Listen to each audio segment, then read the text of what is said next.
உட்காத்தி வச்சு பட்ஜெட்டில் ஒரு கிளாஸ் நம்ம சீஃப் செக்ரட்டரி எடுக்கலாம்ல. அவர் யார், பேர் என்ன? சிவ்தாஸ் மீனா, ராஜஸ்தான்காரர். அவருக்கு நான் ஒரு ரிக்வெஸ்ட் வைக்கிறேன்.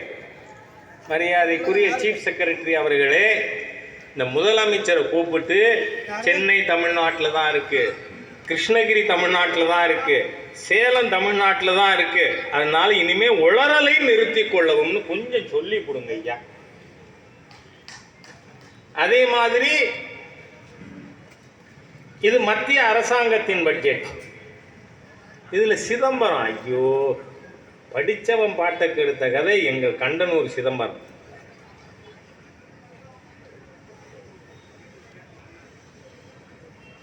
அந்த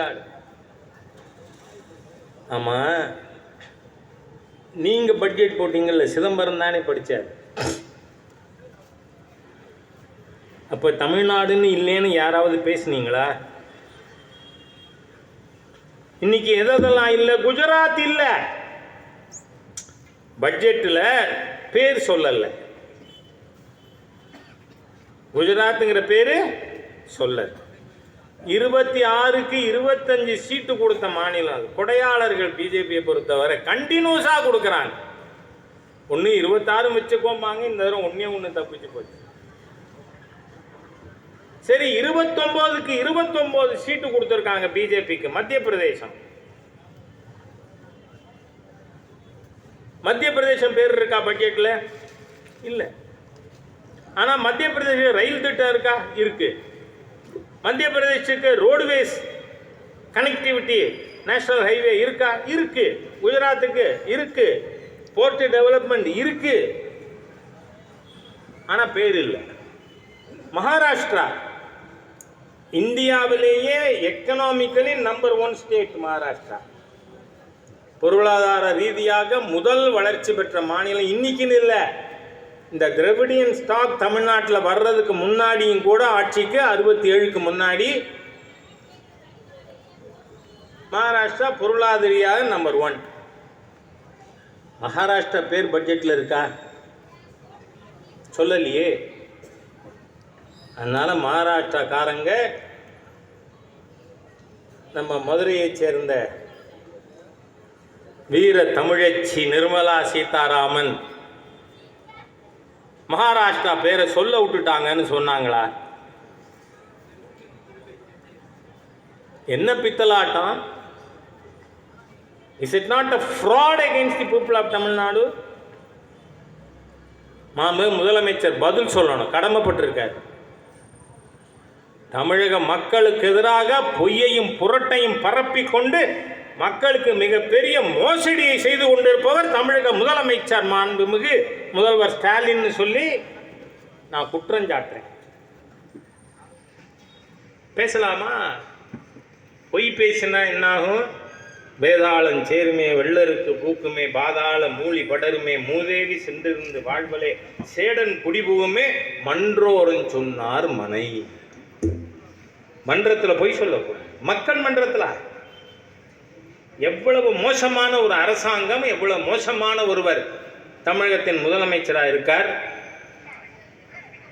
சரி, பெண்களுக்கும் குழந்தைகளுக்கும் 3,10,000 கோடி நிதி ஒதுக்கப்படும். தமிழ்நாட்டில் இருக்கின்ற பெண்கள் குழந்தைகள் தவிர மற்ற மாநில பெண்கள் குழந்தைகளுக்கு தான் இந்த நிதி ஒதுக்கீடுன்னு பட்ஜெட்டில் நிர்மலாஜி சொல்லியிருக்காங்களா? சரி, நீங்க ஆட்சியில் இருந்த காலகட்டத்தில் 2004லேருந்து 14 வரை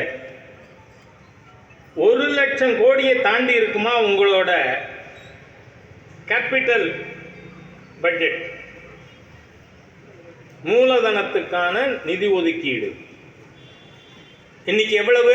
நாம யாருமே மறக்க வேண்டாம். அதுக்காக ஒரு ஃபிகர் சொல்லியிருக்காங்க. என்ன? 11,11,111 கோடி ரூபாய். மறக்காம எல்லா கூட்டத்திலையும் சொல்லுவோமா?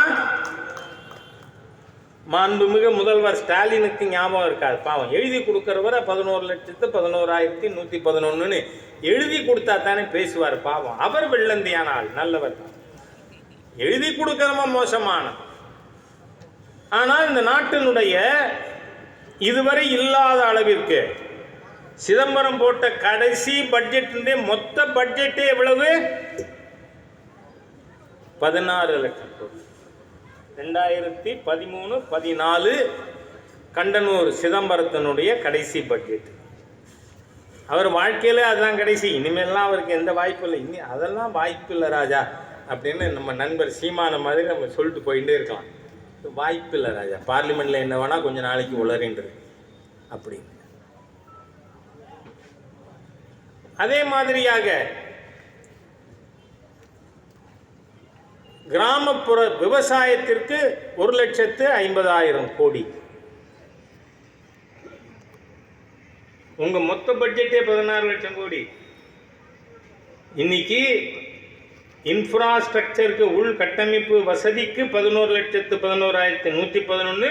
மொத்த கேபிட்டல் பட்ஜெட் இந்த பட்ஜெட்ல 15,25,000 கோடி. உங்க மொத்த பட்ஜெட் சிதம்பரம் பார்லிமெண்ட்லாம் துண்டை போட்டுக்கிட்டு முக்காடு போட்டுக்கிட்டு உள்ள போங்க வாங்க, யாருக்கும் தெரியாம போயிட்டு வந்துருங்க. பேசப்படாது. பேசினா நாளைக்கு கண்டனூர்ல கூட்டம் போட்டு சொல்லிடுவேன் நான். ஆனா அவங்க உடனே என்ன சொல்லுவாங்க தெரியுமா?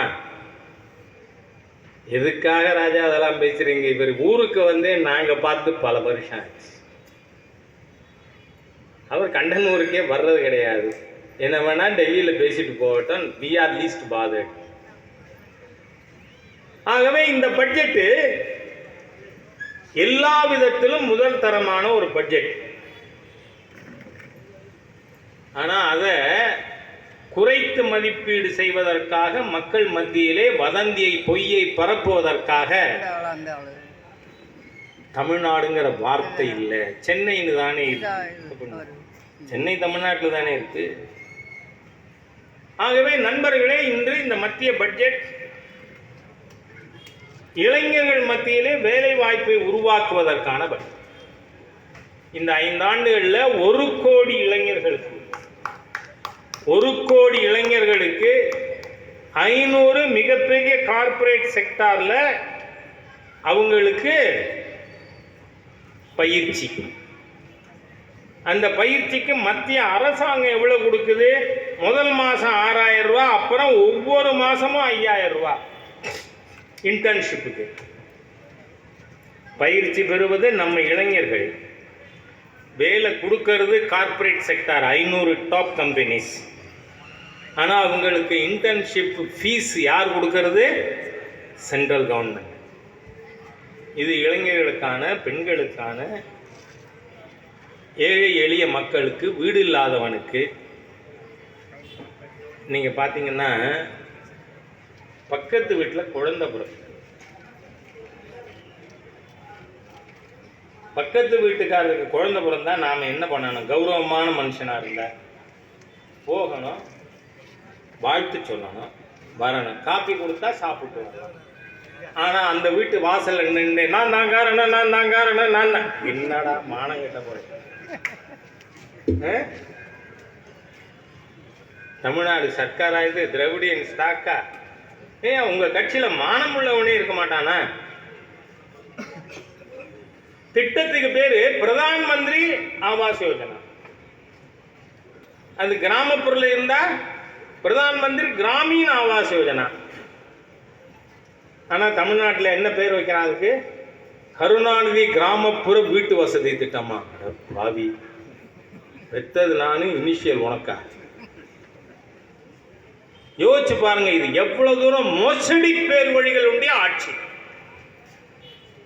சரி, ஏதாவது இந்த அரசாங்கம் கேபிட்டல் அவுட்லே எவ்வளவுயா?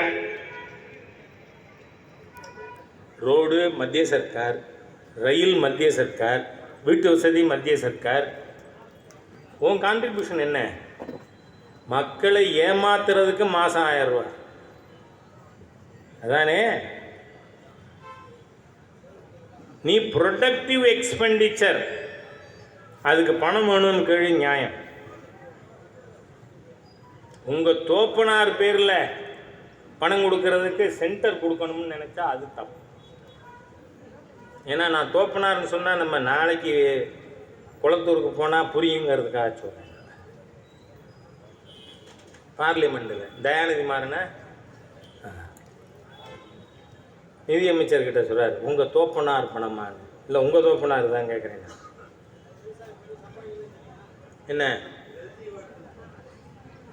ஜல்ஜீவன் திட்டத்தில் வெள்ளூர் மாவட்டத்தில் அந்த பைப்பை தூக்கினா கீழே இருக்கிற பைப்பெல்லாம் வருது. எவ்வளவு ஊழல்! திராவிட இயக்கம்னு சொன்னாலே ஊழல், ஊழலின் ஊற்றுக்கண். மக்களை ஏமாத்துறதுக்கு. ஏன்னா இவர்கள் இங்கிருந்து வந்தவர்கள் 1976 இந்தியாவிலேயே முதலாக ஒரு முதலமைச்சர் ஊழலுக்காக டிஸ்மிஸ் செய்யப்பட்டார்னா அது கருணாநிதி தான். ஊழலுக்காக. அந்த மாதிரி நீங்கள்லாம் உங்கள் தமிழ் பற்று, தமிழ் மாநில பற்று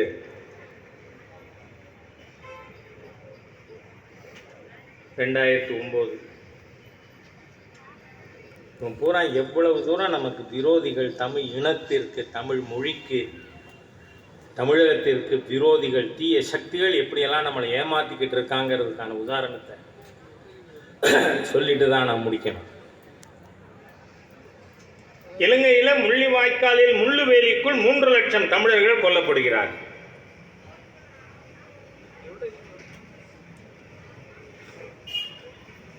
அப்போ காலையில் பிரேக்ஃபாஸ்ட்லேருந்து லஞ்சு வர உண்ணாவிரதம் இருந்த ஒரு பெரிய மகா தியாகி யாரு? நம்ம முதலமைச்சரோட தோப்பனார். நான் தினந்தோறும் உண்ணாவிரதம் இருக்கேங்க. பிரேக்ஃபாஸ்ட்லேருந்து லஞ்சு வரைக்கும் இடையில நான் எதுவுமே சாப்பிட்றதில்லை. அதுலேயும் நீங்கள் பார்த்தீங்கன்னா கால் மாட்டில் ஒன்று, தலை மாட்டில் ஒன்று. நான் சொல்கிறது ஏர் கண்டிஷன் கால் மாட்டில், ஏர் கூலர் தலை மாட்டில். தப்பாக நினைக்காதீங்க, கம்பெனி பொறுப்பு இல்லை.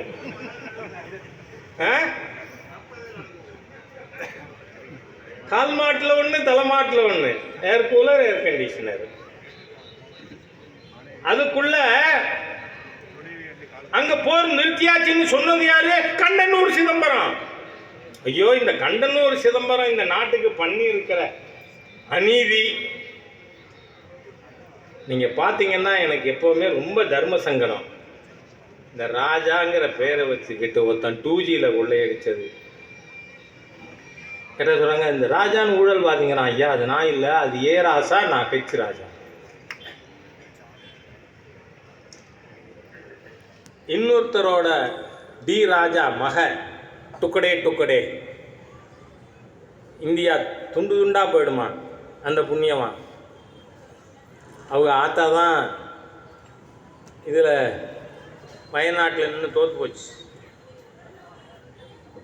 டி ராஜா மிஸ்ஸஸ். இப்போ திருப்பியும் யாரும் காங்கிரஸில் நிறுத்த போகிறதா சொல்கிறாங்க. இப்போ கம்யூனிஸ்ட் நிற்பானா நிற்க மாட்டானா தெரியல. ஆகவே இந்த தமிழ் இனத்தின் துரோகிகளின் ஒட்டுமொத்த உருவம் திராவிட முன்னேற்ற கழகம்.